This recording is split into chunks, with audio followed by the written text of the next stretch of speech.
Bismillahirrahmanirrahim. Bismillah, alhamdulillah, salatu wassalamu ala rasulillah wa ala alihi wa sahbihi wa mawala. Fanaina ta'alumu wa ta'alim, tadabbur wa tadkir wa naf'a wa intifa' wa ifadata wa istifadah wa hatta ala tanasuki bi kitabillah wa sunnati rasulillah sallallahu alaihi wa alihi wa sallam wa du'a ila al-huda wa dalalata ala khair tiwa wa jihillahi wa qurbihi wa thawabih. Ya Fattah ya Alim, ya Fattah ya Alim, ya Fattah ya Alim, iftah alaina fathan qariban ya Arhamar Rahimin. Subhanaka la ilma lana illa ma 'allamtana innaka antal alimul hakim. Rabbana shrah lana sudurana wa yassir lana umurana wa hlul 'uqdatam min alsinatina yafqahu aqwalana. Rabbana zidna 'ilma warzuqna fahma. Amin. Amma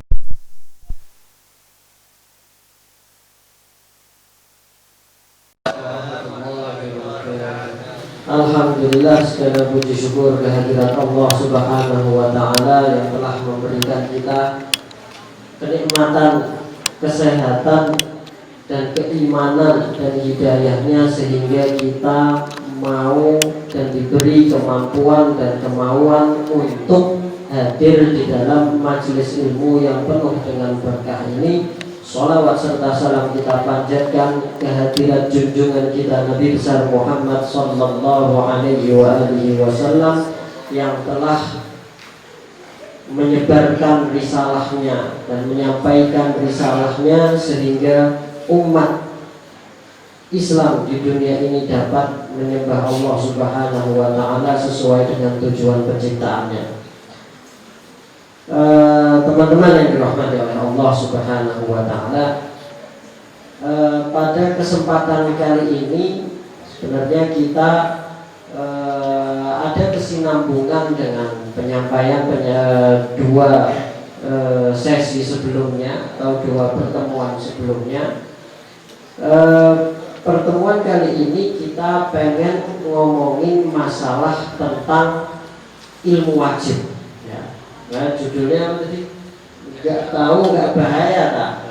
Bahaya, ya. Bahaya, gak tahu itu bahaya. Baik, teman-teman. Jadi Allah Subhanahu wa Ta'ala itu menciptakan kita manusia dan jin itu sebagaimana yang dijelaskan oleh Allah Subhanahu wa Ta'ala di dalam Al-Qur'an, liya'budu wa ma khalaqtul jinna wal insa illa liya'budu. Maka Allah itu menciptakan jin dan manusia itu untuk beribadah. Untuk beribadah. Maka ini sebenarnya salah satu jawaban dari pertanyaan besar. Jadi ada 3 pertanyaan besar yang selalu menyibukkan pikiran para filsuf, yang itu sebenarnya dijawab oleh agama Islam keseluruhannya, ya, yaitu 3 pertanyaan besar itu apa? Dari mana kita berasal, kenapa kita ada di sini, dan kemana kita setelah mati.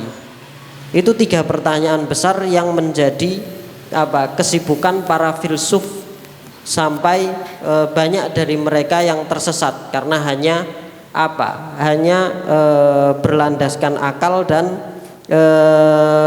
terdapat kerancuan-kerancuan dalam cara berpikirnya, yang seperti itu.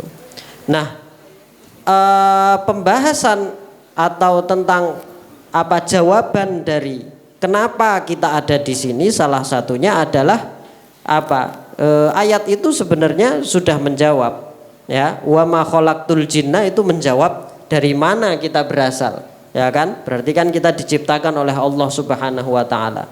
Wa ma khalaqtul jinna wal insa, tidaklah aku menciptakan jin dan manusia. Nah, untuk apa kita di sini? Kenapa kita ada? Kok ada di dunia ini? Kenapa? Illa liya'budun. Untuk menyembahku. Untuk menyembahku, kata Allah Subhanahu wa Ta'ala. Maka kita sebagai manusia yang berada di dunia ini itu jangan sampai lalai dengan yang namanya 3 pertanyaan besar itu. Yaitu apa tadi? Dari mana kita berasal dan kenapa kok kita ada di sini?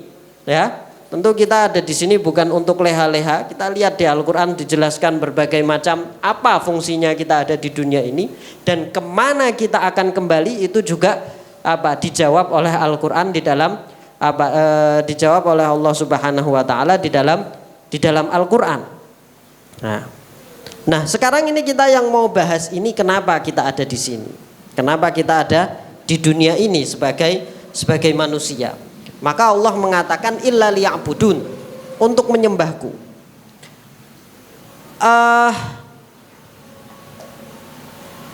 Ya'budun itu dalam bahasa Arab dari kata abada ya'budu. Abada ya'budu. Abada ya'budu itu artinya menyembah. Di dalam bahasa Indonesia diartikan seperti itu. Tapi sebenarnya abada ya'budu itu memiliki makna kepatuhan atau totalitas dalam kepatuhan. Ya. Ya'budun atau abad itu atau abada ya'budu itu dalam kata bahasa Arab itu mempunyai makna totalitas dalam kepatuhan. Maka seorang hamba sahaya itu di dalam bahasa Arab disebut dengan abd. Seorang hamba sahaya di dalam bahasa Arab disebut dengan abd. Karena seorang hamba sahaya itu dia harus mempunyai totalitas kepatuhan terhadap tuannya. Maka Allah Subhanahu wa taala menciptakan manusia yang ada di dunia ini, tujuannya adalah untuk supaya memiliki totalitas kepatuhan terhadap Allah Subhanahu wa taala. Nah, maka apabila makna penyembahan itu tadi totalitas dalam kepatuhan dan juga mempunyai makna ta'zim, yaitu pengagungan terhadap yang disembah atau pengagungan terhadap yang dipatuhi, dan ketundukan, itu semuanya tercakup dalam kata abd. Maka ibadah, kata-kata ibadah itu dari kata abada ya'budu itu tadi, kata ibadah itu tadi adalah rangkuman dari makna totalitas kepatuhan dan totalitas dalam pengagungan dan ketundukan terhadap zat yang disembah, terhadap zat yang disembah oleh penyembah itu tadi. Nah, maka sifat tertinggi yang dimiliki oleh manusia atau sifat tertinggi atau sifat paling mulia dari seseorang itu adalah sifat sebagai seorang hamba. Sifat sebagai seorang hamba. Oleh karena itu Allah Subhanahu wa taala ketika mau memuji Rasulullah sallallahu alaihi wasallam dan memuliakannya dan mengangkat derajatnya dan menyebutkannya di dalam Al-Qur'an, itu Allah tidak menyifati Rasulullah sallallahu alaihi wasallam sebagai rasul. Tidak menyifati Rasulullah sallallahu alaihi wasallam sebagai nabi. Tetapi di dalam surat Al-Isra ayat pertama Allah menggunakan kata abd. Subhanalladzi asra bi'abdihi. Subhanalladzi asra bi'abdihi. Maha suci Maha suci zat yang melakukan atau mengadakan perjalanan malam bagi hambanya. Asra, al-Isra itu adalah Perjalanan di malam hari. Minal Masjidil Haram ilal Masjidil Aqsa, dari Masjid Haram ke Masjidil Aqsa. Para ulama mengatakan bahwasanya ini adalah posisi di mana Allah ingin mengangkat derajat Rasulullah SAW, dan Allah memilih kata yang paling mulia dari sifat Rasulullah SAW itu. Kita selesaikan setelah mendengar adzan. Baik, kita lanjutkan. Jadi Allah mensifati Rasulullah SAW, kata para ulama, dengan sifat tertinggi dari seorang seorang nabi, yaitu apa? Yaitu seorang hamba dari Allah Subhanahu wa taala. Subhanalladzi asra bi 'abdihi. Maka itu adalah sifat tertinggi. Maka seorang manusia apabila dia mau meningkatkan derajatnya di sisi Allah Subhanahu wa taala, maka dia harus meningkatkan totalitas penghambaannya, totalitas kepatuhannya, totalitas pengagungannya, totalitas ketundukannya kepada Allah Subhanahu wa taala. Siapa yang paling tunduk, maka dia adalah yang paling mulia di sisi Allah Subhanahu wa taala. Oleh karena itu Allah berfirman, inna akramakum indallahi atqakum. Ya kan? Yang paling mulia di antara kalian itu adalah yang paling bertakwa. Yang paling bertakwa. Yang paling bertakwa. Kenapa? Karena orang yang paling bertakwa itu berarti dia adalah yang paling totalitas. Karena takwa itu dia memiliki makna takut. Takwa alittiqa itu artinya menjauh. Alittiqa itu menjauh dari sesuatu yang ditakuti. Maka takwa itu adalah mempunyai makna apa? Takut. Takwa, takut. Fattaqu ya ayyuhalladzina amanu taqullaha haqqa tuqatih. Nah, jadi apa? Ketakwaan itu adalah ketakutan kepada Allah Subhanahu wa taala. Dan takut kepada Allah, takutnya seorang hamba kepada tuannya itu adalah suatu bentuk totalitas kepatuhan, menghasilkan totalitas kepatuhan, totalitas ketundukan dan totalitas apa? Pengagungan kepada Allah Subhanahu wa taala. Oleh karena itu apa? Ulama disifati dia adalah sebagai ulama yang hakiki apabila dia takut kepada Allah Subhanahu wa taala. Oleh karena itu Allah berfirman, innama yakhsyallaha min ibadihil ulama'u. Yang takut kepada Allah hanyalah para ulama. Dari hamba-hambanya itu yang paling takut kepada Allah adalah para ulama. Maka sifat takut, sifat totalitas dalam ketakutan. Takut ini sifat seorang hamba. Seorang budak itu dia mempunyai sifat takut terhadap tuannya. Takut terhadap tuannya. Dan takut itu juga merupakan sifat seorang. Nah, ini cerita dari Allah yarhamu Al-Imam Asy-Syaikh Muhammad Sa'id Ramadan Al-Buti, seorang pimpinan ulama di kota Syam yang belum lama, sekitar beberapa tahun yang lalu, meninggal ketika beliau sedang mengajar tafsir dan dibom oleh ISIS di Suriah. Itu suatu hari beliau mengadakan seminar di Perancis ketika itu, di Perancis, dan beliau memang sering mengisi tentang keislaman di Eropa dan di negara-negara barat. Beliau menceritakan bahwasanya ketika itu beliau berbicara tentang sifat penghambaan ini, dan beliau menceritakan tentang bagaimana seorang hamba ini harus takut dengan Tuhannya, harus takut kepada Allah Subhanahu wa taala. Dan di sisi lain dia juga harus cinta kepada Allah Subhanahu wa ta'ala. Kemudian salah satu non muslim yang ketika itu setelah mendengar ceramah beliau menangis dengan berderai air matanya, bertanya kepada beliau, saya punya masalah dengan apa yang Anda sampaikan. Apa masalahnya, kata Syekh Buti? Bagaimana seseorang yang cinta itu bisa takut? Itu menurut saya sesuatu yang bertentangan. Cinta kok takut? Cinta kok takut? Cinta ya malah tidak takut. Kan gitu. Logikanya kan harusnya seperti itu. Cinta itu tidak takut. Nah, kata Syekh Buti, kalau dia tidak takut berarti kurang cintanya. Kenapa? Karena seorang pecinta itu dia akan takut kehilangan cinta dari orang yang dicintainya. Atau seorang pecinta itu akan takut kehilangan cinta dari zat yang dicintainya.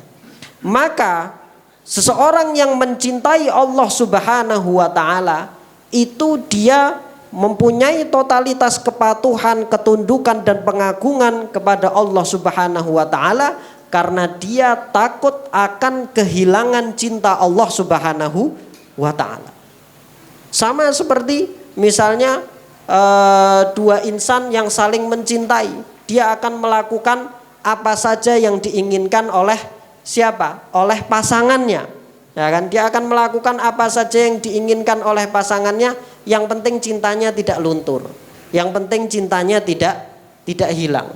Maka apabila kita belum takut kehilangan cinta Allah Subhanahu wa taala kepada kita, nah, bukan hanya hilang, bahkan mungkin banyak dari kita yang memang tidak ada yang mengejar cinta Allah supaya kita menjadi orang yang dicintai oleh Allah Subhanahu wa taala. Maka apabila orang tidak mempunyai ketakutan itu, maka kata Syekh Buti, itu namanya bukan cinta. Itu namanya bukan cinta. Nah, jadi itu yang namanya seorang hamba itu seperti itu. Nah, tentu berarti kita hidup di dunia ini, tugas utama kita sebagai manusia adalah memiliki totalitas kepatuhan, pengagungan dan ketundukan kepada Allah Subhanahu wa taala. Dengan apa? Pertanyaan selanjutnya, dengan apa? Bagaimana?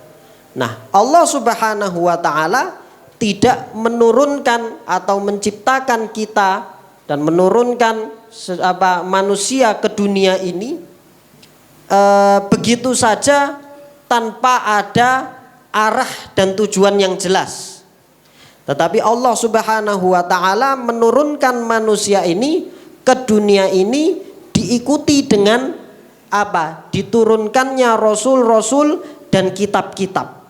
Diturunkannya rasul-rasul dan kitab-kitab yang mana tugas isi dari kitab-kitab itu dan tugas para rasul tersebut adalah membimbing umat manusia ini, menyadarkan umat manusia ini dan mengajarkan kepada umat manusia ini apa yang harus dia lakukan di dunia ini atau apa yang diinginkan oleh Sang Pencipta agar dilakukan oleh manusia di dunia ini. Maka diturunkanlah para nabi, diturunkanlah kitab-kitab, nah, kan, oleh Allah Subhanahu wa taala sebagai apa? Hidayah, sebagai petunjuk. Dikasih petunjuk, syuf, ente harus melakukan ini, ente harus melakukan ini, ente harus melakukan ini. Untuk apa? Untuk menunjukkan apa? Totalitas kepatuhanmu, totalitas ketundukanmu dan totalitas pengagunganmu kepada Allah Subhanahu wa taala. Nah, maka kita tidak bisa mengetahui itu kecuali dari apa yang diajarkan oleh apa? Rasul dan apa yang ada di dalam Alkitab dan kitab-kitab yang diturunkan oleh Allah Subhanahu wa taala. Dan kita sebagai umat terakhir tentu Rasulullah SAW Muhammad bin Abdullah itu adalah Rasul terakhir yang menyempurnakan semua agama, dan juga Al-Quran itu adalah kitab terakhir yang menasakh atau menghapus semua syariat yang sebelumnya. Nah, Al-Quran dan Sunnah, yaitu Sunnah di sini berarti ajaran Rasulullah SAW, itu berisi apa sih isinya?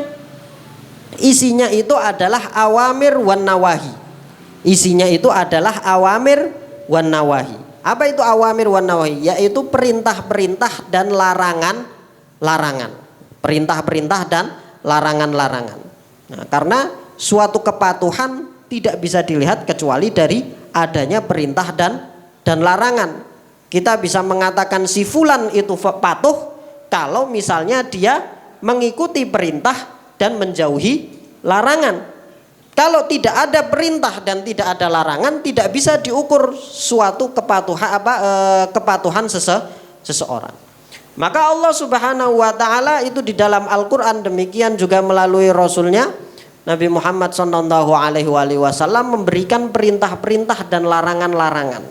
Yang mana perintah-perintah dan larangan-larangan itu akan menjadi kemaslahatan manusia itu sendiri, yaitu untuk kemaslahatan manusia itu sendiri di dunia maupun di akhirat. Di dunia maupun di akhirat.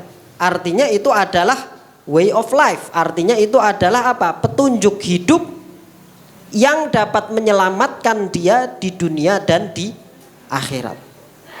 Nah, perintah dan larangan ini, ya, perintah dan larangan ini ada dalam bentuk perintah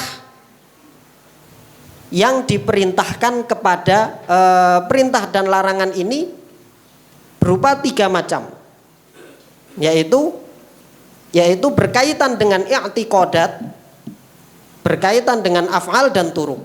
Berkaitan dengan i'tiqadat artinya dia berkaitan dengan hati.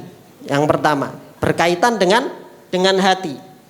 Ya, perintah dan larangan berkaitan dengan hati. Yang kedua, itu berkaitan dengan apa? Perintah-perintah untuk melakukan apa? Tindakan-tindakan atau pekerjaan-pekerjaan tertentu atau amalan-amalan tertentu. Dan yang ketiga adalah at-turuq, yaitu apa? Larangan-larangan. Larangan-larangan itu juga berkaitan dengan hati dan juga berkaitan dengan apa? Anggota tubuh. Maka kita bisa katakan bahwasanya perintah dan larangan Allah ini Subhanahu wa ta'ala ini berkaitan dengan tiga alat yang ada di tubuh kita. Yang pertama yaitu perintah dan larangan berkaitan dengan keyakinan, dan keyakinan itu letaknya adalah di otak, ya. Keyakinan itu letaknya adalah di otak. Maka perintah itu berkaitan dengan keyakinan. Perintah itu berkaitan dengan keyakinan, dan larangan-larangannya juga berkaitan dengan keyakinan. Kemudian juga ada perintah dan larangan yang berkaitan dengan apa? Untuk dilakukan anggota tubuh. Tentu yang keyakinan kita sudah paham. Keyakinan artinya kita diperintahkan untuk beriman kepada Allah Subhanahu wa taala, jin dan malaikat dan lain sebagainya. Tidak boleh meyakini bahwasanya Allah itu punya beranak ataupun diperanakan atau mempunyai istri dan lain sebagainya. Itu larangan. Tapi perintahnya adalah meyakini bahwasanya Allah itu esa dan lain sebagainya. Itu adalah berkaitan dengan apa? Dengan keyakinan. Yang mana itu lebih berat untuk dilakukan dititik beratkan kepada akal ketika itu. Kemudian perintah dan larangan berkaitan dengan anggota tubuh, yaitu apa? Yaitu perintah untuk mengamalkan amalan-amalan yang dilakukan oleh anggota tubuh. Nah, perintah yang yang dilakukan oleh anggota tubuh, yaitu seperti apa? Sholat, puasa dan lain sebagainya, zakat dan lain sebagainya, itu semuanya dilakukan oleh anggota tubuh. Kemudian yang ketiga itu adalah perintah dan larangan yang ditujukan kepada hati, yang mana amalan itu berkaitan dengan amalan hati. Seperti apa amalan hati? Kita diperintahkan untuk ikhlas. Ikhlas itu letaknya di mana? Tidak ada di anggota tubuh kita, tidak ada. Dan dia juga bukan berkaitan dengan keyakinan, tapi dia adalah amalan hati, ikhlas. Kemudian selain ikhlas? Tawadhu. Tawadhu itu juga letaknya di dalam hati. Husnudzon, ya, berprasangka baik. Prasangka itu letaknya ada di hati, ya kan? Kemudian tawadhu, husnudzon dan lain sebagainya, itu adalah perkara perintah-perintah berkaitan dengan amalan hati. Ada juga larangan-larangan berkaitan dengan juga amalan hati, seperti dilarang untuk sombong. Sombong itu adalah berkaitan dengan amalan hati. Iri, dengki, ya, iri, dengki dan lain sebagainya itu juga berkaitan dengan amalan hati.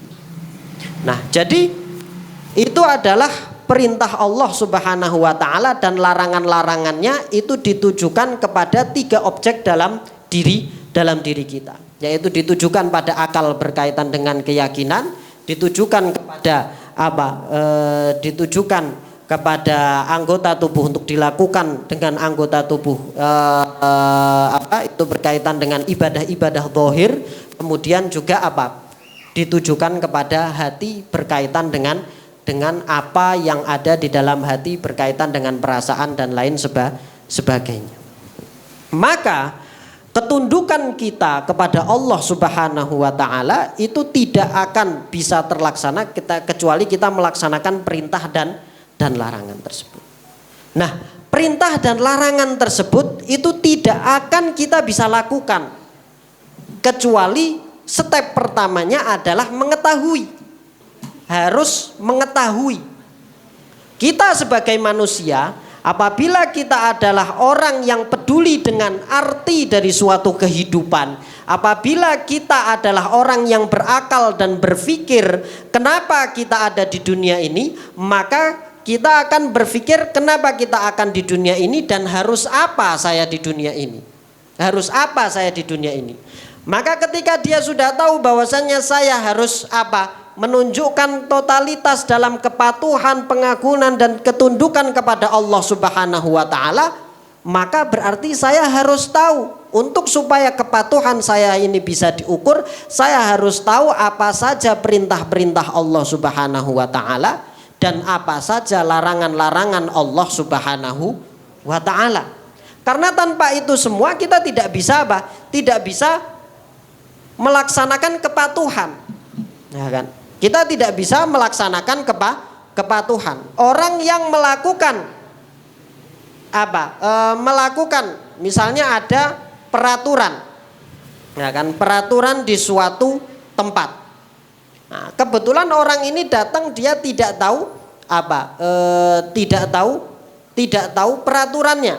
Tetapi ternyata selama dia ada di tempat itu, dia tidak melakukan pelanggaran atau tidak melakukan pelanggaran yang dari peraturan yang ada di tempat itu. Pertanyaannya, apakah orang itu bisa disebut dengan patuh? Nah, orang itu tidak disebut dengan patuh karena patuh itu harus berdasarkan adanya perintah dan larangan. Orang itu cuman kebetulan aja dia tidak ngelanggar. Orang itu cuman kebetulan aja dia nggak ngelanggar. Tetapi dia tidak dikatakan patuh. Sama seperti ibadahnya atau perbuatan-perbuatan orang kafir misalnya. Orang-orang kafir itu berbuat baik bukan karena mereka patuh terhadap Tuhannya, bukan karena mereka patuh kepada Allah Subhanahu wa taala. Kebetulan aja mereka punya rasa kemanusiaan. Kan seperti itu. Apakah mereka kemudian diganjar? Apakah kemudian mereka bisa diganjar? Loh, mereka melakukan bukan atas dasar kepatuhan, maka tidak bisa diganjar. Kebetulan aja emosional mereka sesuai dengan apa yang diajarkan oleh syariat Islam. Tapi kan mereka melakukan bukan atas dasar kepatuhan. Sedangkan yang diinginkan adalah kepatuhan di sini. Kepatuhan itu berarti dasarnya adalah tahu aturan dulu. Tahu aturannya apa, larangannya apa, baru kemudian bisa diukur apakah orang ini patuh atau tidak. Selama tidak ada peraturan, kepatuhan tidak bisa diukur. Kan seperti itu. Kepatuhan tidak bisa diukur.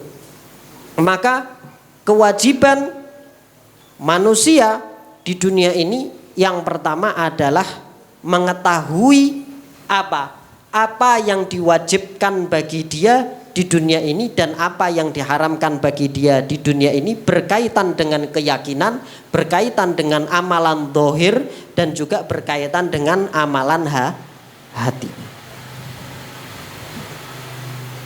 Nah, oleh karena itu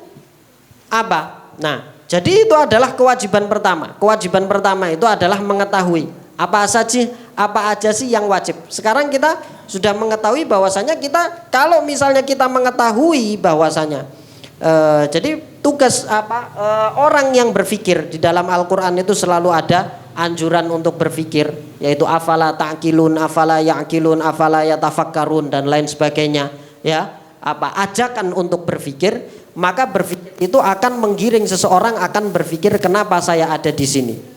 Ketika dia berpikir kenapa saya ada di sini, maka hasilnya akan menghasilkan apa?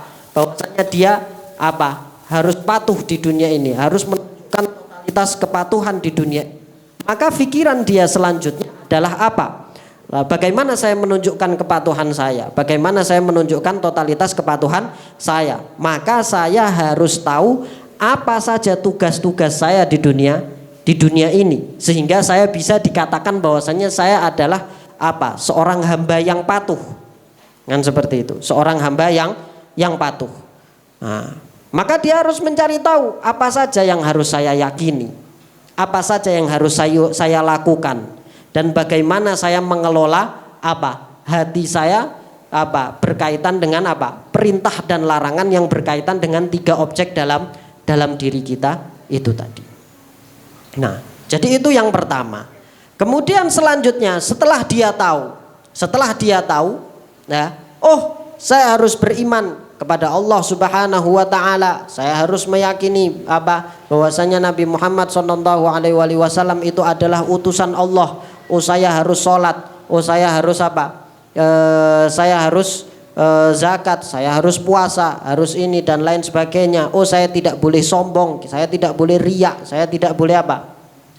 Saya tidak boleh riak, saya tidak boleh iri, saya tidak boleh dengki dan lain sebagainya. Oke, berarti kita sudah pada batas di mana kita tahu apa tugas-tugas kita dan apa kewajiban-kewajiban kita. Baik. Kemudian selanjutnya, nah itu tadi semuanya adalah ibadah. Itu tadi semuanya adalah bentuk-bentuk ibadah. Itu semua tadi adalah bentuk-bentuk ibadah. Nah tetapi ibadah-ibadah ini adalah suatu istilah-istilah yang baru bagi kita, dalam artian kita seseorang tidak kemudian manusia tidak kemudian ketika diciptakan dia langsung tahu. Ya kan, maka oleh karena itu Allah Subhanahu wa taala mengajarkan asma wa 'allama Adamal asma'a kullaha tsumma 'aradahum 'alal malaikah. Nah, maka oleh karena itu ketika Allah Subhanahu wa taala itu menciptakan Nabi Adam alaihi salam, itu yang pertama kali diberikan kepada Nabi Adam itu adalah ilmu. Allah mengajarkan kepada Nabi Adam wa 'allama Adamal asma'a kullaha.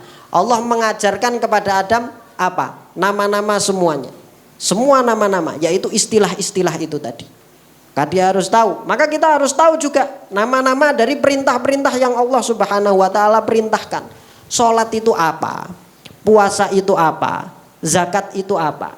Karena kita mau melaksanakan perintah ini. Kita mau melaksanakan perintah. Yang pertama kita harus tahu perintah itu apa, ya, perintahnya itu apa. Setelah kita tahu perintahnya itu apa, kita juga harus tahu perintah ini dilaksanakannya seperti apa caranya.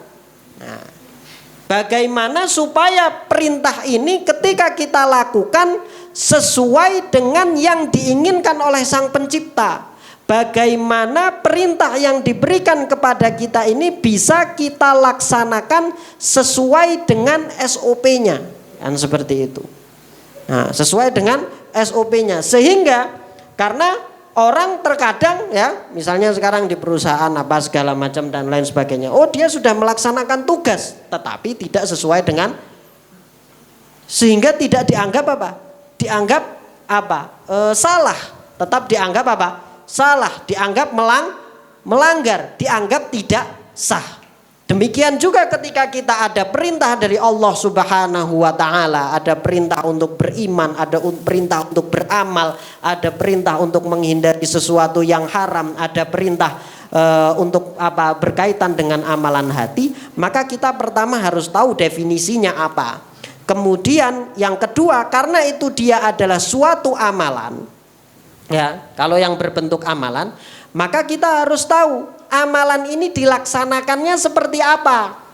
Amalan ini dilaksanakannya seperti apa? Syarat, maka di dalam setiap amalan itu ada yang namanya syarat-syarat sah.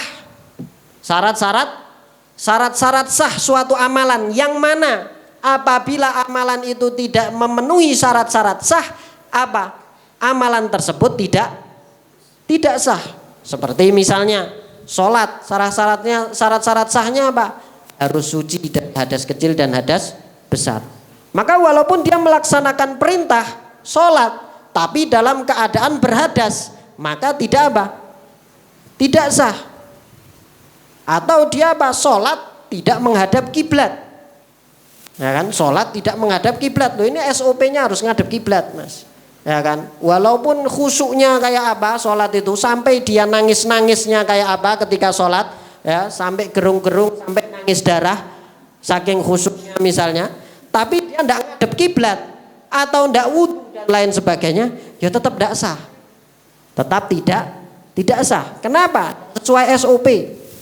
Kan seperti itu. Tidak sesuai SOP ini sholatnya, maka tidak sah. Maka dia harus tahu syarat sebelum dia mengamalkan sesuatu, dia harus tahu ini syarat-syarat sah amalan ini apa. Kemudian apa? Syarat-syarat wajibnya apa? Apa yang membuat seseorang wajib mengamalkan itu? Saya sekarang punya harta. Apakah saya sudah wajib zakat? Ya kan? Dia harus tahu. Artinya sekarang setiap orang mungkin punya harta sedikit atau banyak. Tapi kapan dia harus menunaikan zakat dan kapan dia tidak wajib menunaikan zakat? Maka dia harus tahu syarat-syarat wajib zakat. Apa itu syarat-syarat wajib? Syarat-syarat yang apabila terpenuhi pada diri kita, maka kita wajib menunaikan zakat tersebut. Sama kayak sholat juga ada syarat wajibnya. Syarat wajibnya apa? Harus berakal. Kalau orang gila tidak wajib dia untuk sholat. Kan seperti itu. Anak kecil yang masih bayi, ya, tidak wajib dia sholat. Kan seperti itu. Nah, demikian juga misalnya puasa, ya kan? Dia juga harus tahu apa? Syarat-syarat. Oh, ini ada puasa Ramadan, katanya wajib. Syarat-syarat wajibnya apa? Saya wajib puasa apa enggak? Kan seperti itu. Maka di antara syarat wajibnya dia harus bersih dari haid dan nifas. Kan seperti itu. Berarti apa? Itu adalah syarat wajib. Kalau enggak ada haid atau nifas, maka tidak apa? Tidak diwajibkan puasa, justru haram bagi dia untuk puasa. Nah, itu masuk lagi pada larangan juga. Kan seperti itu. Setelah dia mengetahui syarat sahnya dia tahu, syarat wajibnya dia tahu, oke? Masih belum cukup. Dia harus tahu rukun-rukunnya apa. Harus tahu rukun-rukun dari setiap amalan. Nah, kan setiap amalan harus tahu rukun-rukunnya. Oh, ini saya mau sholat, tapi dia tidak tahu rukun-rukunnya. Nah, maka ikut sholat aja. Akhirnya dia apa?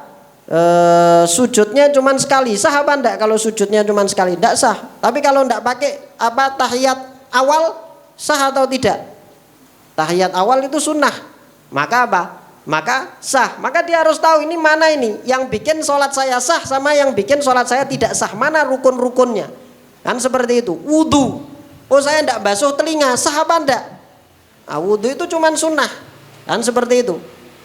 Tapi dia basuh telinga, tapi kepalanya tidak dibasuh, sah apa enggak? Kan seperti itu. Atau tangannya cuma sampai setengah dia basuhnya, sah atau tidak? Itu kan rukun semuanya. Maka dia harus tahu rukun-rukunnya apa. Kan seperti itu. Kemudian juga dia harus tahu apa? Mufsidat, perusak amalan. Perusak amalan tersebut. Yang bikin batal amalan tersebut. Oh, sholat. Baik. Apa tadi? Ya, perusak amalan dalam sholat. Kita harus tahu yang merusak amalan, ya kan? Oh, ngomong di dalam sholat itu membatalkan sholat. Nah, kalau tidak tahu itu membatalkan sholat, dia sholat tapi setiap sholat apa? Ngomong. Karo koncone, ya kan gitu. Saya wis rakaat piro, kan gitu. Loh, masalahnya dia tidak tahu bahwasanya ngomong itu membatalkan. Mungkin dia sholat bertahun-tahun tapi apa? Tapi sholatnya tidak ada yang sah. Apakah kemudian dia dikatakan patuh? Apakah dia dikatakan totalitas dalam kepatuhan? Tidak. Kan seperti itu. Nah, makanya orang kalau masuk perusahaan atau kerja atau suatu sekolah atau ini, yang pertama kali dikasih tahu ini peraturan. Dia harus tahu ini peraturan. Habis ini ngelanggar kita tidak ada urusan. Kan gitu kan. Hukum ya hukum. Ini udah kita kasih peraturan kan gitu. Maka ketika kita melanggar, apakah yang disalahkan yang punya peraturan? Oh, saya enggak tahu. Kalau kita bilang enggak tahu, apakah kita kemudian dimaafkan? Loh kan kita udah bilang ini ada peraturannya. Ente enggak ngikutin peraturan, enggak hafal, enggak tahu, ya itu bukan urusan kita. Kan seperti itu. Bukan urusan kita. Kita sudah kasih tahu kok peraturannya seperti ini. Ente lupa, ente ini bukan urusan kita. Atau tidak hafal dan lain sebagainya, itu bukan urusan kita. Seperti itu juga. Maka ada ini perkara-perkara yang merusak suatu ibadah, yang membatalkan suatu ibadah. Apabila terjadi hal-hal tersebut, maka ibadahnya rusak, maka ibadahnya batal. Maka kita harus tahu apakah kita sudah melaksanakan kewajiban itu sesuai dengan yang Allah Subhanahu wa taala perintahkan atau belum. Kan seperti itu. Nah, kemudian juga misalnya itu tadi berkaitan dengan amalan zahir, amalan batin misalnya, amalan hati misalnya, ya. Kita dilarang untuk sombong. Apa itu sombong? Kita harus tahu sombong itu apa. Kan seperti itu. Kita harus tahu sombong itu apa untuk kita hindari, kan gitu. Sebab-sebabnya apa? Kalau misalnya ada pada diri kita, bagaimana kita mengobatinya? Karena itu adalah suatu penyakit, ya. Sombong itu penyakit. Penyakit hati itu paling susah dihilangkan. Ya, penyakit hati itu paling susah dihilangkan. Maka itu adalah suatu penyakit. Bagaimana cara menghilangkannya? Apa itu sombong? Apa itu riya? Apa itu ikhlas? Kita diperintahkan untuk ikhlas. Apa itu ikhlas? Bagaimana supaya kita bisa ikhlas? Apa itu riya? Kapan seseorang dikatakan dia riya? Ya kan? Bagaimana supaya kita selamat dari riya? Untuk supaya kita dapat mengamalkan perintah Allah Subhanahu wa taala, maka kita harus tahu itu semua. Maka itu tadi yang dinamakan dengan ilmu wajib. Itu tadi yang dinamakan dengan ilmu wajib. Maka seorang hamba yang pertama kali wajib dia ketahui adalah apa? Ilmu wajib itu tadi. Ilmu wajib itu tadi. Maka itu tadi semuanya ilmu wajib. Yaitu apa itu ilmu wajib?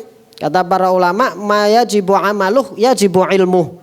Yaitu semua perkara yang wajib diamalkan wajib dipelajari. Supaya apa? Supaya dia dapat mengamalkannya dengan baik. Demikian juga larangan-larangan itu juga wajib dipelajari. Larangan-larangan. Oh, tidak boleh riba. Oh, berarti kita harus pelajari riba itu seperti apa supaya kita tidak terjerumus. Oleh karena itu Sayyidina Umar ketika di zamannya mengatakan apa? La yatajir ahad fi suqina hadza illa man tafaqah. Tidak ada yang berjual beli di apa? Tidak ada yang berjual beli di pasar kita kecuali sudah belajar fikih jual beli. Wa illa kata Sayyidina Umar, wa illa waqa'a fir riba sya'an aba. Kata Sayyidina Umar, kalau ya tidak belajar fikih maka dia akan terjerumus dalam riba mau tidak mau. Nah, maka apa? Maka sesuatu yang haram itu juga perlu dipelajari. Oh, apa aja ini yang diharamkan buat kita? Apa aja yang diharamkan bagi kita sehingga kita harus mempelajarinya supaya kita tidak terjerumus ke dalam keharaman. Jadi peraturan itu harus dipelajari semuanya. Juga tugas-tugas itu harus dipelajari SOP-nya sehingga kita menjadi apa? Menjadi hamba yang totalitas dalam kepatuhan, pengagungan dan ketundukan. Maka yang pertama kali seseorang itu wajib pelajari. Yang pertama kali wajib dipelajari oleh seseorang atau diketahui oleh seseorang. Maka apa? Awwalu wajibin 'alal insani ma'rifatullahil 'aliyyi fa'rifi. Yang pertama kali wajib dipelajari oleh seseorang itu adalah apa? Mengetahui apa? Kalimat syahadat dan maknanya. Kalimat syahadat dan maknanya. Karena itu asas sudah. Maka dikatakan bunyal islamu ala khamsin syahadatu alla ilaha illallah wa anna muhammadar rasulullah. Maka yang pertama kali perlu dipelajari adalah apa? Syahadat. Dan makna dari syahadat itu tadi. Syahadat dan makna dari syahadat itu tadi. Itu yang pertama kali wajib dia pelajari. Yaitu makna apa? Syahadat dan makna syahadat. Maksudnya gimana syahadat dan makna syahadat ini, bagaimana kita mempelajari? Sebenarnya cukup ya. Derajat paling rendah adalah yang penting dia meyakini bahwasanya Allah itu adalah Tuhan satu-satunya dan Nabi Muhammad SAW itu adalah utusan Allah. Itu yang paling rendah. Dia meyakini itu. Dia meyakini itu. Walaupun dia meyakini itu ya, ini yang paling rendah. Tapi tetap masih dia katakan beriman walaupun kata apa? Al-Imam Al-Laqani itu kalau cuman ikut-ikutan artinya dia meyakini bukan atas dasar pemikirannya atau atas dasar dia meyakini sesuatu bukan karena sesuatu tersebut dia dia rasionalkan di dalam kepala dia sehingga dia mendapatkan keyakinan yang 100% tanpa ada unsur lain. Tapi ada orang-orang yang yakin bukan karena logika bahwasanya bagaimana Allah itu adalah Tuhan satu-satunya dan bagaimana Muhammad itu adalah utusan Allah. Dia tidak mikir ke sana. Dia hanya melihat bahwasanya oh ini orang Islam akhlaknya baik-baik. Oh ini ajaran Islam ini ternyata sangat bagus sekali. Sesuai dengan ini, sesuai dengan ini, sesuai dengan ini. Maka dengan demikian saya yakin bahwasanya apa? Bahwasanya agama Islam ini adalah agama yang paling benar. Dia meyakini bahwasanya agama Islam yang paling benar bukan karena apa? Bukan melalui jalur apa? Jalur riset akidah. Bukan melalui jalur apa? Bukan melalui jalur memikirkan bahwasanya bahwasanya ini Tuhan seperti Tuhan ini sifat-sifatnya seperti ini, tidak mungkin dia Tuhan. Oh, yang ini sifat-sifatnya seperti ini, tidak mungkin dia Tuhan. Oh, kemudian dia meriset masalah-masalah ketuhanan, ternyata kemudian di akhir dia menghasilkan bahwasanya Tuhan itu cuman yang berhak menjadi Tuhan itu hanya Allah Subhanahu wa taala. Dan dia juga tidak melakukan proses berpikir bagaimana kenapa kok Muhammad ini dikatakan Rasulullah, apa buktinya bahwasanya Muhammad itu Rasulullah dan lain sebagainya. Dia tidak mikir sampai sana. Dia juga melihat oh ini akhlaknya orang Islam baik-baik, masya Allah. Oh syariatnya bagus, mengajarkan toleransi, mengajarkan ini, kemudian dia beriman. Maka itu apa? Cukup. Itu cukup dikatakan seseorang dia beriman. Cukup dikatakan seseorang beriman. Karena kalau enggak wah banyak sekali yang tidak berpikir sampai sana. Nah, maka cukup dia mengetahui, yang penting dia meyakini bahwasanya melalui jalur apapun, yang penting dia meyakini, yang mana dikatakan yakin itu apa? Yakin itu tidak akan goyah sedikit pun, tidak ada keraguan sedikit pun di hatinya bahwasanya Allah itu adalah Tuhan satu-satunya dan Nabi Muhammad itu adalah utusan Allah. Dan Nabi Muhammad itu adalah utusan Allah. Adapun penjabaran lebih luasnya tentu la ilaha illallah, tiada Tuhan selain Allah. Maka dia harus tahu sifat-sifat Tuhan itu seperti apa. Mana sifat yang dikatakan ini adalah sifat Tuhan, mana sifat yang itu dikatakan bukan sifat Tuhan. Kemudian dia lihat apakah sifat-sifat Tuhan ini terpenuhi pada zat selain Allah Subhanahu wa taala. Jika tidak, dia hanya meyakini satu sifat yang tidak kumpulan sifat yang tidak dimiliki kecuali oleh Allah Subhanahu wa taala, maka ketika itu dia yakin. Kemudian dia harus meyakini Meyakini bahwa Muhammad itu adalah utusan Allah. Siapa itu Muhammad? Dia harus tahu dulu siapa itu Muhammad. Oleh karena itu yang pertama kali diajarkan kepada anak kecil itu adalah selain makna syahadat, sifat-sifat Allah juga siapa itu Muhammad. Dia harus tahu Muhammad yang mana yang dikatakan utusan Allah ini, Muhammad yang mana? Ada ribuan orang bernama Muhammad.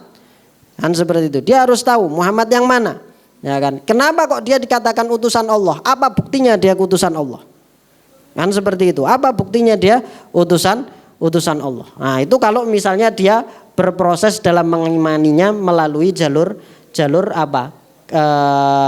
keyakinan dalam akidah, bukan jalur lewat akhlak dan lain sebagainya.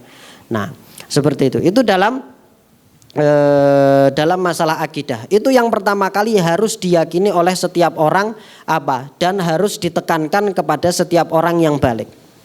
Nah, dan dia tidak wajib mempelajari lebih dari dia tidak mempunyai kewajiban untuk mempelajari lebih dari meyakini kata la ilaha illallah Muhammadur Rasulullah dan maknanya. Kecuali apabila terjadi pada dirinya keraguan-keraguan berkaitan dengan sifat-sifat Allah atau keraguan-keraguan berkaitan dengan masalah-masalah akidah yang lain seperti tentang Nabi Muhammad atau apa yang disampaikan oleh Nabi Muhammad melalui jalur-jalur mutawatir. Maka ketika itu dia wajib menghilangkan syubhat yang ada di mana syubhat yang ada di kepalanya itu tadi. Wajib dia hilangkan. Maka dia wajib belajar, wajib mencari orang yang dapat menghilangkan syubhat tersebut. Karena dia telah terkontaminasi dengan suatu akidah yang tidak benar. Maka ketika itu dia wajib menghilangkan dengan mencari orang seorang alim yang dapat menghilangkan syubhat itu. Tapi selama dia tidak mempunyai syubhat dia tidak mempunyai kewajiban untuk lebih mempelajari dari itu. Atau juga wajib apabila ada suatu syubhat yang menyebar di kalangan masyarakatnya ketika itu. Apabila di kalangan masyarakatnya itu ada suatu syubhat bahwasanya misalnya Allah itu menyatu dengan makhluknya dan lain sebagainya, maka apabila syubhat itu menyebar, maka ditakutkan orang-orang itu terkontaminasi, maka orang-orang ketika itu anak-anak kecil semuanya itu harus diajarkan akidah yang benar yang bertentangan dengan syubhat tersebut. Tapi selama tidak terdetik di dalam kepalanya syubhat apapun, maka cukup dia dengan meyakini bahwasanya Allah itu Tuhan satu-satunya dan Nabi Muhammad itu adalah utusan Allah. Dan meyakini semua yang disampaikan oleh Rasulullah SAW melalui jalur yang mutawatir. Thayyib. Itu kemudian setelahnya itu dalam masalah akidah. Kemudian setelahnya untuk dalam masalah-masalah fikih, maka pada dasarnya dia tidak wajib mempelajari kecuali apa yang akan dia hadapi atau apa yang akan dia lakukan. Maka seseorang ketika dia mau sholat, misalnya ini orang mau masuk Islam atau orang baru balik, ya, anak baru balik dan lain sebagainya, maka dia tidak boleh sholat, ya, dia tidak boleh sholat kecuali dia sudah belajar. Bagaimana cara sholat yang betul? Bagaimana cara sholat supaya sah? Apa rukun-rukunnya sholat? Apa yang membatalkan sholat? Maka ketika itu baru dia boleh sholat. Karena kalau misalnya dia sholat begitu saja, kemudian ternyata sesuai dengan peraturan, itu hanya suatu kebetulan, tapi bukan suatu kepatuhan. Maka dia sholat bukan atas dasar ilmu, tetapi dia sholat atas dasar ikutan. Oleh karena itu para ulama mengatakan apabila ada orang masuk Islam kemudian kemudian dia langsung belum belajar caranya sholat, dia langsung ikut sholat jamaah, mengikuti gerakannya, imamnya baca Fatihah dia ikut baca Fatihah, atau kebetulan dia sejak kafir memang sudah hafal Fatihah, kan seperti itu. Nah, kemudian dia melakukan sholat, maka kata para ulama sholatnya tidak sah. Kenapa? Karena dia sholat bukan atas dasar ilmu. Dia sholat atas dasar ikut-ikutan saja. Dia belum belajar sholat aturannya sholat itu seperti apa. Nah, maka dia harus mempelajari. Kapan dia harus mempelajari? Ya ketika dia mau sholat. Demikian juga sebelum sholat harus wudhu. Nah, kan dia dengan mempelajari, dia belajar mau sholat, belajar. Ini ada syarat-syarat sahnya. Apa syarat-syarat sahnya? Di antaranya adalah bersih dari hadas. Berarti dia harus mempelajari hadas itu apa aja. Kemudian bagaimana cara dia bersuci dari hadas. Kan seperti itu. Harus bersih dari najis. Najis itu apa aja? Najis itu apa aja? Untuk dia mengetahui ini badannya ada najis apa enggak. Kan gitu. Kemudian najis itu harus dihilangkan. Bagaimana cara menghilangkan najis? Dia harus mempelajari itu. Kan seperti itu. Supaya dia sudah memastikan bahwasanya tidak ada najis di badannya, dan kalaupun ada dia sudah membersihkannya sesuai dengan aturannya. Kan seperti itu. Harus menghadap kiblat. Kiblat itu mana? Kan seperti itu. Itu kan dia harus mempelajari itu semuanya sebelum apa? Sebelum sholat. Sebelum sholat dia harus mempelajari. Mau wudhu juga harus mempelajari dulu tentang wudhu ini bagaimana. Apakah yang penting semua satu badan basah dan lain sebagainya. Kan seperti itu. Dia dulu waktu kafir pernah junub atau pernah haid, maka dia tidak bisa sholat kecuali dia harus mandi junub dulu. Karena walaupun dia mandi selama dia kafir setiap habis junub mandi, tapi kan dia tidak pernah meniati itu untuk mengangkat hadas besar. Berarti mandinya cuma mandi bersih-bersih aja, bukan untuk mengangkat hadas besar. Maka masuk Islam harus mandi dulu sebelum sholat. Jangan ujuk-ujuk wudhu terus langsung apa? Langsung sholat. Padahal dia pernah junub atau pernah haid selama kafir. Kan seperti itu. Itu harus dipelajari. Maka kalau dia langsung langsung sholat begitu saja tanpa mempelajari, maka sebagaimana yang Sayyidina Umar mengatakan bahwasanya mau tidak mau dia akan terjerumus dalam riba, maka di sini mau tidak mau akan terjadi perkara-perkara yang menjadikan sholatnya itu tidak sah. Akan terjadi perkara-perkara yang menjadikan sholatnya itu tidak sah. Dan itu kalau dibiarkan maka seumur hidup dia mungkin tidak pernah dianggap sholat sama malaikat. Tidak pernah kecatat dia pernah sholat karena tidak sesuai dengan SOP. Kan seperti itu. Tidak sesuai dengan SOP. Maka dia harus pelajari itu semua. Kapan dia harus mempelajari? Dia harus mempelajari karena ketika dia akan melakukannya. Pada batas minimal dia waktu mempelajarinya itu adalah ketika dia mau melakukannya. Tapi tentu tidak segala sesuatu setiap kita mau melakukan itu kita mempunyai waktu yang cukup untuk mempelajarinya. Dan tidak setiap kita mau melakukan kita menemukan orang yang mengajari kita. Kan seperti itu. Maka para ulama mengatakan oleh karena itu semua yang kemungkinan akan terjadi dalam waktu dekat harus dia pelajari.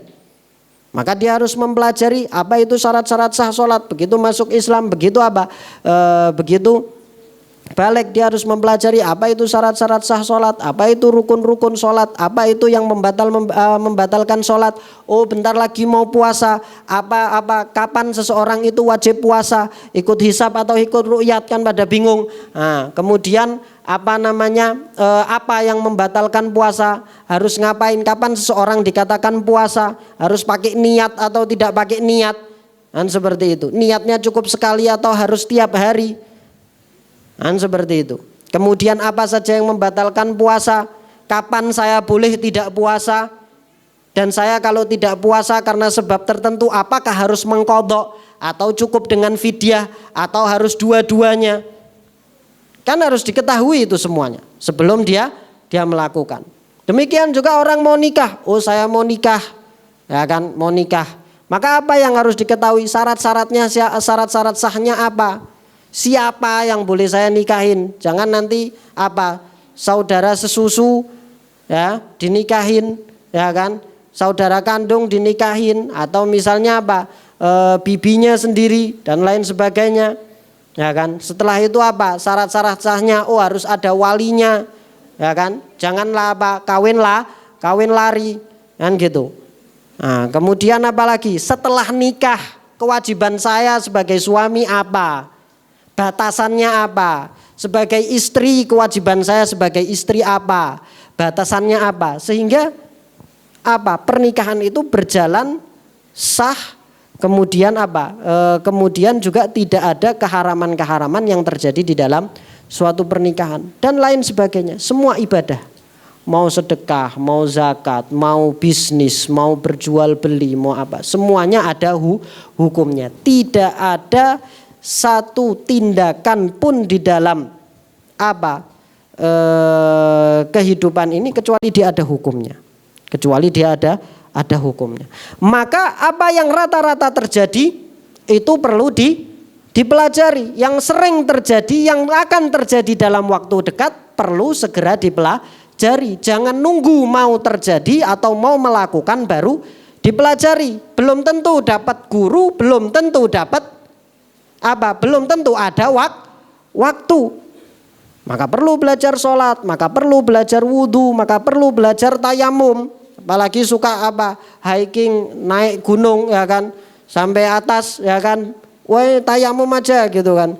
Tayamum aja, enggak tahu syarat-syarat sahnya tayamum, kapan boleh tayamum, kapan enggak boleh tayamum, tiba-tiba tayamum.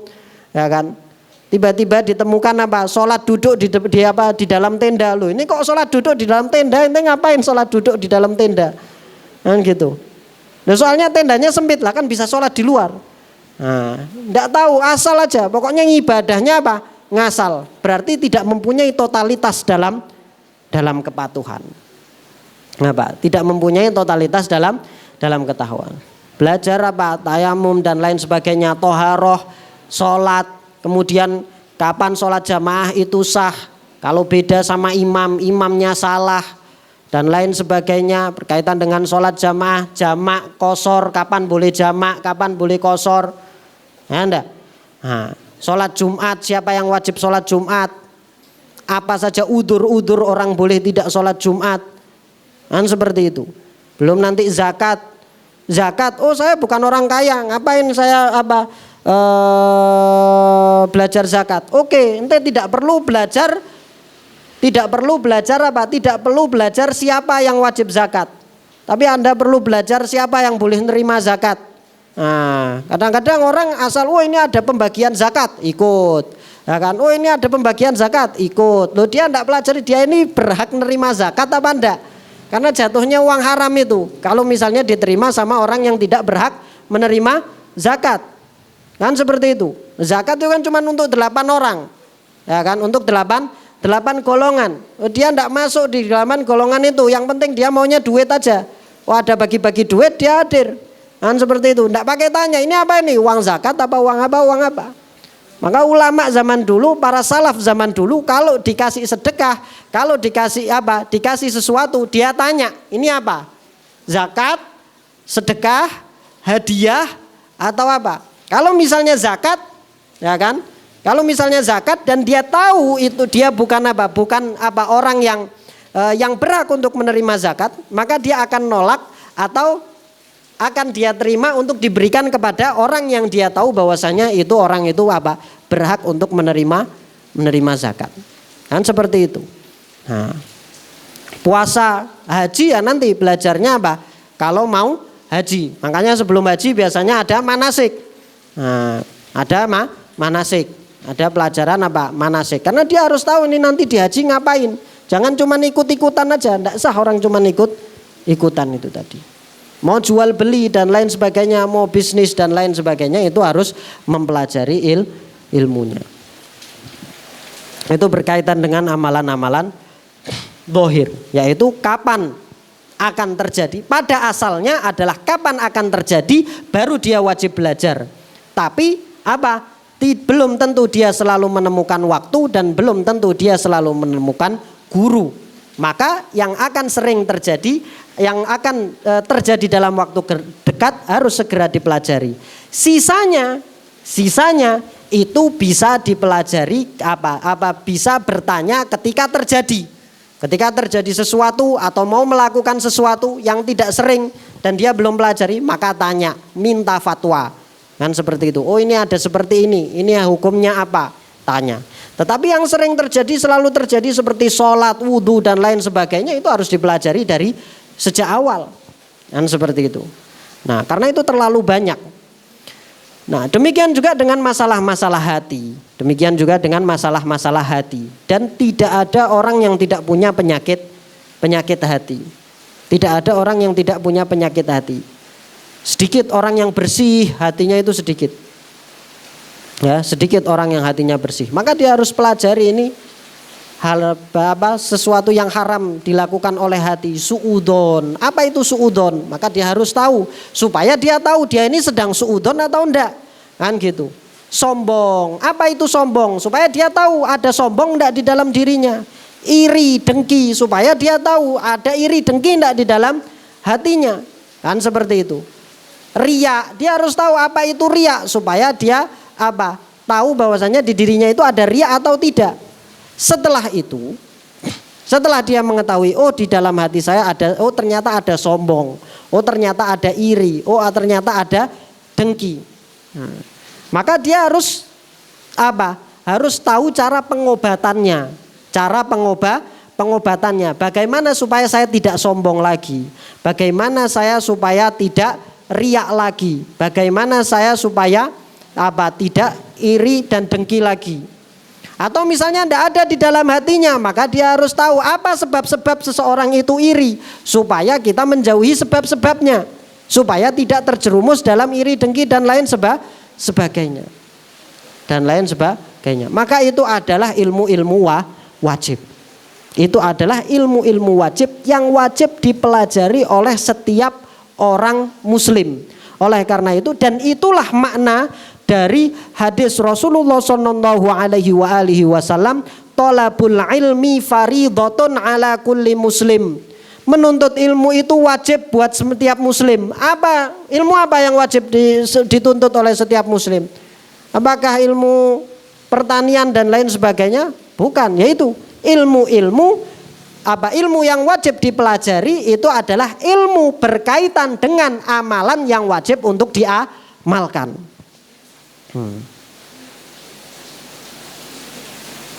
Itu tadi baru perintah-perintah. Kemudian juga larangan-larangan berkaitan dengan apa? Berkaitan dengan ghosab atau mencuri. Ya, orang harus tahu kapan seorang dikatakan mencuri, kapan dikatakan mengambil hak orang lain, dan lain sebagainya. Itu dia harus tahu. Dan itu dipelajari. Ada khusus bab di dalam fikih itu ada namanya bab ghosab. Apa itu bab ghosab? Ngambil hak orang lain, dan itu adalah dosa besar. Dan banyak yang terjadi apa orang mengambil hak orang lain tanpa dia sadari bahwasanya itu adalah mengambil hak orang lain. Kenapa? Karena dia tidak tahu definisinya. Karena dia tidak tahu definisi dari ghosab itu, sehingga dia dengan enak saja menggunakan hak orang lain dan lain sebagainya. Jadi itu adalah ilmu wajib yang dikatakan oleh Rasulullah SAW, thalabul ilmi faridhatun ala kulli muslim. Dan itu harusnya diajarkan oleh anak-anak sejak dini. Diajarkan kepada anak-anak sejak dini. Sejak dia sudah mulai bisa belajar, maka mulai itu diajarkan. Itu bagusnya. Bahkan Imam Ibnu Hajar mengatakan, bukan Imam Ibnu Hajar. Ya. Imam Ibnu Hajar mengatakan itu wajib dipelajari sejak seorang anak sudah bisa menerima pelajaran, yaitu ketika mumayyiz, sekitar umur 7, umur 8 dan lain sebagainya. Nah, cuman Imam Romli mengatakan tidak, wajib belajar ketika balik. Wajib belajar ketika balik. Nah, kemudian terjadi perbedaan antara Imam Ibnu Hajar dan Imam Romli. Imam Romli mengatakan orang yang tidak mempelajari ilmu-ilmu tadi itu tidak mempelajarinya itu termasuk dosa besar. Tidak mempelajarinya itu termasuk dosa besar, kata Imam Romli. Tapi Imam Romli batasannya apa? Ketika balik dia harus belajar. Imam Ibnu Hajar mengatakan tidak termasuk dosa besar, tapi harus dipelajari sejak Sejak awal dia sudah mulai dapat menerima pelajaran. Dan itu tentu kalau misalnya dia belum balik, yaitu tugasnya orang tua. Tugasnya orang tua untuk mengajarkan. Nah, orang tua kan zaman sekarang yang penting itu bisa berhitung. Ya kan? Matematikanya bagus.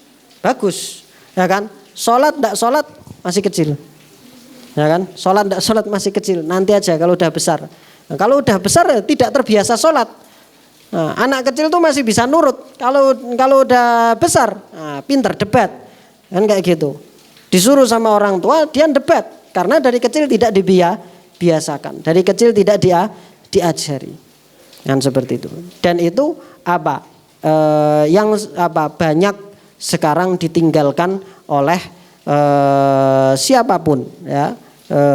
Yaitu berkaitan dengan mempelajari ilmu wajib itu, yang padahal itu wajib untuk dipelajari bagi setiap umat Islam. Maka apabila dia sudah mempelajari itu, baru dia bisa mengaplikasikan yang namanya ibadah sesuai dengan yang Allah inginkan. Maka ketika kita di akhirat maka apa? Kita berhak untuk apa? Kemungkinan apa untuk kita masuk surga itu lebih besar. Maka ketika itu kita berhak untuk berharap bahwasanya kita akan masuk surga. Kan seperti itu. Karena Allah menjanjikan ganjaran bagi yang beribadah dan yang tidak mau patuh. Dan itu wajar. Namanya setiap peraturan kalau dilanggar ya ada ganjarannya. Kan gitu. Setiap peraturan kalau dilanggar ada ganjarannya. Dan Allah sudah mengatakan ini yang tidak melakukan ada ganjarannya seperti ini. Wah nanti tidak ada nanti di akhirat. Ya Allah saya tidak tahu kalau itu wajib. Duh. Kalau orang yang punya perusahaan dibilang saya tidak tahu loh. Urusan saya apa itu sudah peraturan perusahaan. Ente tidak baca peraturan urusan ente. Kan gitu. Ente tidak baca peraturan urusan ente. Sekarang Anda harus dipecat ya dipecat. Kan gitu. Melanggar peraturan. Tidak ada alasan saya tidak tahu. Oleh karena itu tidak ada yang namanya ketidaktahuan itu bukan udzur.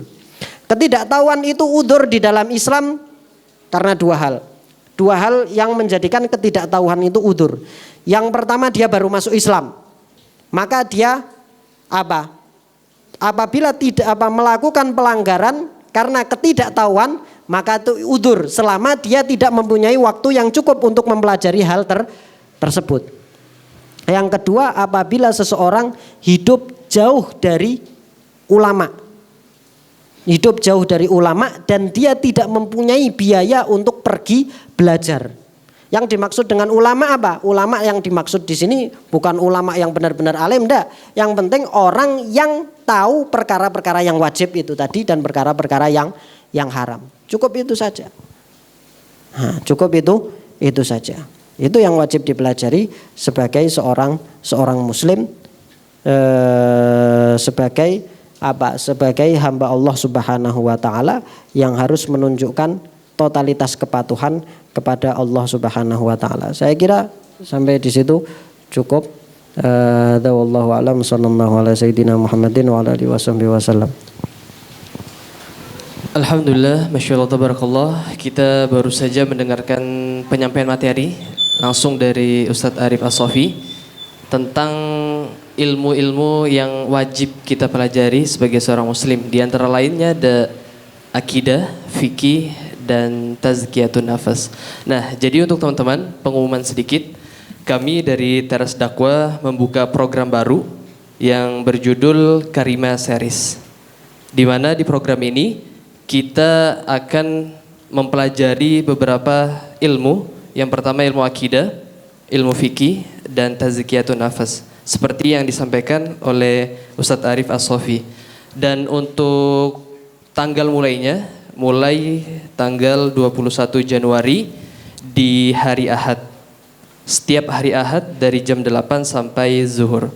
Jadi buat teman-teman yang ingin mendaftarkan dirinya untuk mengikuti program Karima Series bisa langsung DM atau WhatsApp hubungi Teras Dakwah.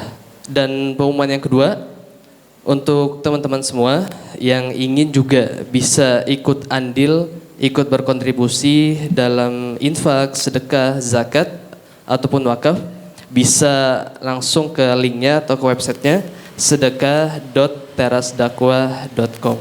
Jadi di situ banyak sekali program-program kita, mulai dari ambulan gratis, terus ngaji asik atau program-program lainnya. Teman-teman bisa lihat di situ, di linknya itu yang sedekah.terasdakwah.com. Jadi teman-teman bisa berkontribusi lewat sedekah, infak, atau zakat atau wakaf. Karena salah satu ucapan dari Imam Hasan Al-Basri, beliau mengatakan, lakukanlah kebaikan sekecil apapun itu, karena engkau tidak akan pernah tahu kebaikan mana yang akan mengantarkanmu ke dalam surganya. Mungkin lewat kontribusi teman-teman bersedekah atau berzakat lewat Teras Dakwah, mungkin itu bisa menjadi salah satu wasilah atau salah satu penyebab teman-teman atau kita bisa mencapai surganya. Mungkin itu.